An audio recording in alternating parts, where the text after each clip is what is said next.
Before we begin today, I really want to start off with some honesty, and I want to start with a little bit of gratitude. So, I deeply respect and honor people of every belief, every background, and every tradition. And I truly mean that. I understand that many of the people, most of the people in this world, don't recognize Christmas. And honestly, I honor that fully. I've come to understand and truly appreciate that our differences in our beliefs are not something to fear, but they are honestly something to celebrate. Our world is richer because it is so diverse. Different beliefs, different cultures, different traditions, different stories. Every single one of them adds depth, beauty, and meaning to the human experience. Diversity teaches us humility. It teaches us to listen. It stretches our hearts and expands our understanding. When we choose curiosity over judgment, respect over fear, and understanding over assumption, we don't just coexist. We grow. And I want to be really clear about this. Honoring diversity and others' beliefs does not weaken conviction. Personally, for me, it strengthens it. So, this is a leadership podcast. Well, let me tell you, real leadership creates space. Space for people to be seen, space for people to be heard, and space for people to feel belong to. And in a world that feels so loud with different opinions and so divided and so tense all of the time, choosing empathy, respect, and most importantly, love, that's the most courageous leadership decision any of us can make. But I will tell you, at the same time, I won't apologize for what I believe. And I've told you guys before, I love Christmas. And I truly believe that the power of Christmas comes from the light that Jesus Christ brought into this world. A light of hope, a light of humility, a light of sacrifice, and a light of grace. And most importantly, a light of unconditional love. And in all honesty, that light fuels how I lead every day, how I serve, and how I show up for the people around me, whether that's at work or home or everywhere in between. And here's what I know to be true. We can stand firm in our own beliefs and still lead in love toward everyone. Conviction without condemnation, and belief without judgment. That, my friends, is leadership. And today, that's what I want to talk about.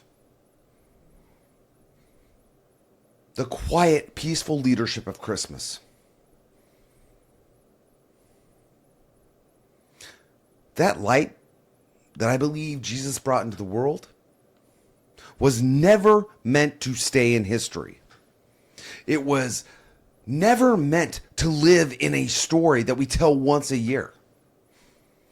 It was meant to be carried every day in our hearts, carried in our conversations, carried in the moments of stress, and carried in how we interact with other human beings around us on every single day. And I believe that Christmas, if we let it, has a way of reminding us of all of that. Now, the thing I appreciate is this season slows us down just enough to notice things that we often miss.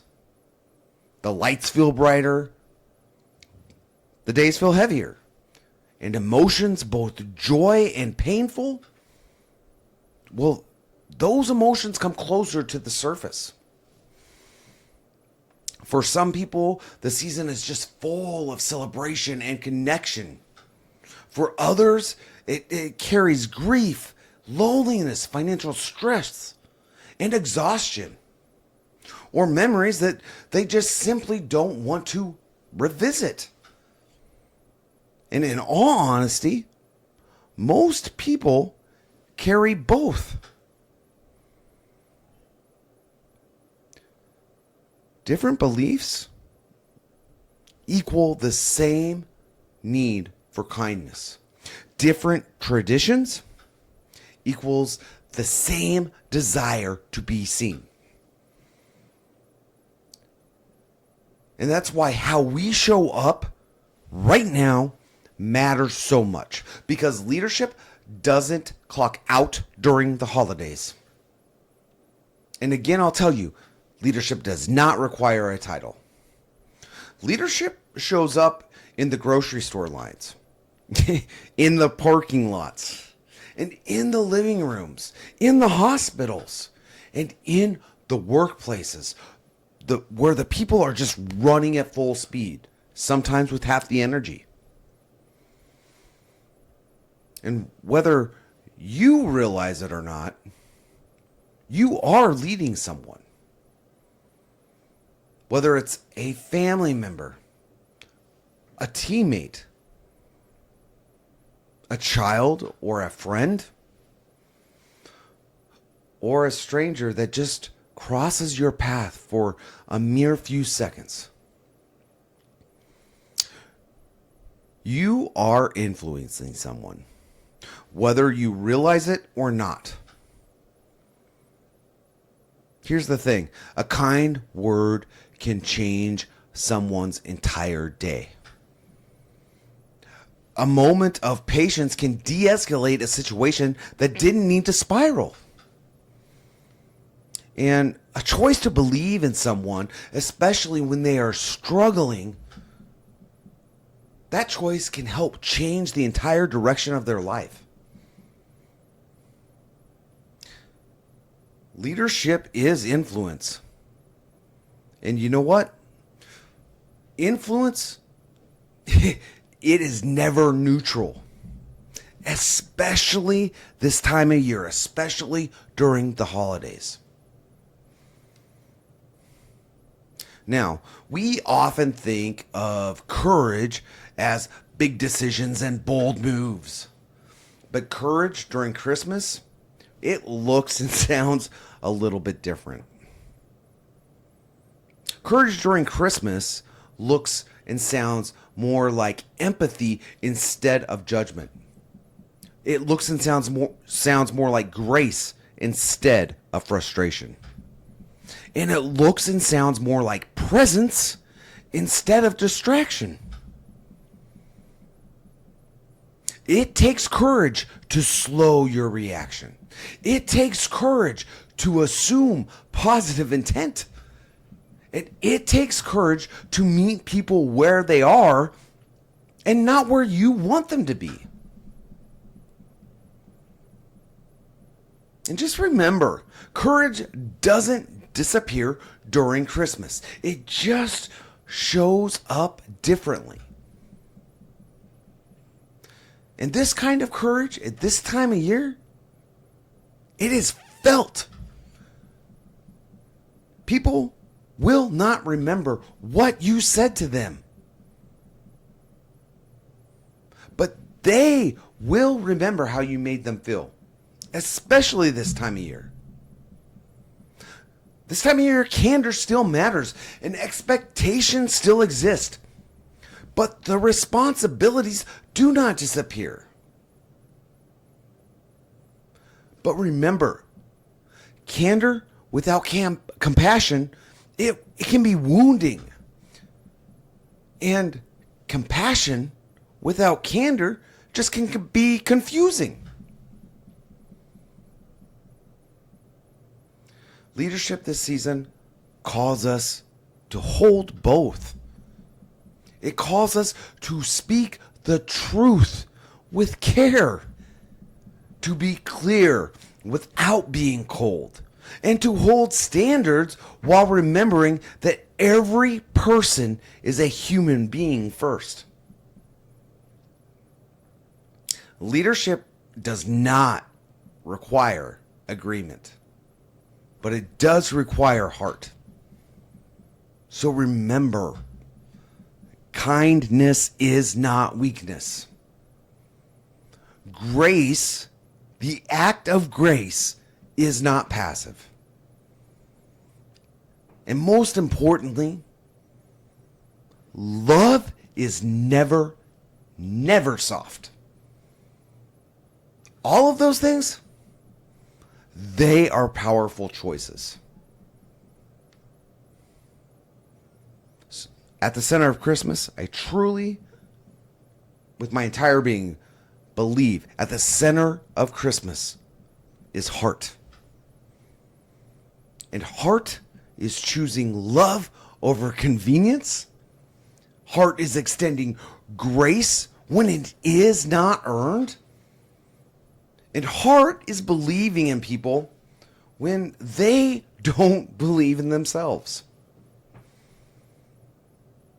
I think we all know that right now in this world, we do not need more noise. I think we all know and we all feel that we absolutely do not need more division. But we do need more understanding. We do need more belief. We do need more grace. And we definitely do need more love. And that doesn't start with policies or positions. It starts with people like you and me, people like us. So remember this. Light grows and gets brighter when it's shared. So as we continue to move through this Christmas and holiday season, here's the challenge and the opportunity. Be more patient than you're required to be. Be more present than you're expected to be. And be more generous with your grace, even when it feels extremely uncomfortable. Choose courage when kindness feels hard. Choose candor that lifts instead of cuts. And choose heart. Especially in those moments when nobody's watching. And remember, leadership is not about the title that you hold, but it is about the difference that you make. And when each of us chooses to show up with more understanding and more belief and more grace and more love, we don't just change workplaces. We change families. We change entire communities. And in effect, we change the world. That is what I believe leadership is during this season and what we are called for. And I believe with everything in me that you all and myself are more than capable of answering that. That's why we're here right now. To get better and show up stronger daily, leading with courage, candor, and heart. Thank you all for joining me today. Please all have a wonderful holiday season. Merry Christmas to you all. And look forward to a brand new, beautiful year. For now, Joe, out.